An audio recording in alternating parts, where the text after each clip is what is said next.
ধুর বেটা, তোর সাথে কথা বললে তুই খালি একটা বিষয় পেয়েছিস, খোটা দেওয়ার কথা। তুই সবসময় খালি আমার মেন জায়গায় হাতে দিচ্ছিস।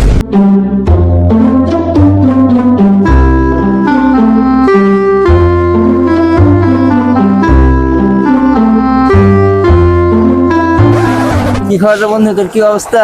এই তো বন্ধু, অবস্থা ভালো আলহামদুলিল্লাহ, দিনকাল ভালোই গেছে। তোর কি অবস্থা রে? দেখা সাক্ষাৎ পাওয়া যায় না, তোর লাগছে। দেখতে পাবো কি হবে, সবসময় তো আমি বাগানে বসে থাকছি, কারেন্ট থাকে না, গরমে কি বাড়িতে বসে থাকা যায়?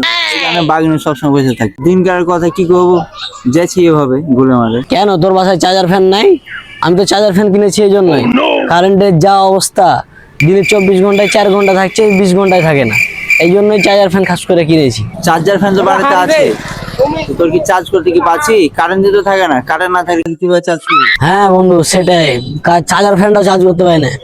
সরকার তো মনে কর যে ধরিয়ে দিয়েছে হাতে হারিকেল, আর জায়গায় একদম নারিকেল ধরিয়ে দিয়েছে, বুঝছিস না? তোর মনে কর যে চার্জার ফ্যান চার্জ আমিও করতে পারি না, কিন্তু হাত পাখা তো আছে, হাত পাখা ব্যবহার করবি। আরে এখন কি হাত পাখার যুগ আছে? আর হাত পা থেকে বাতাস করবো, হাতে তো ব্যথা হয়ে যাচ্ছে।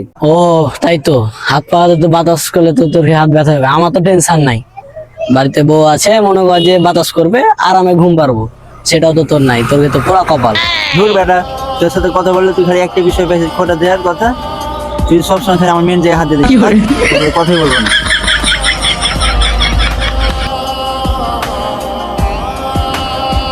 উচিত কথা বলতে গেলে মুরব্বীর মন খারাপ।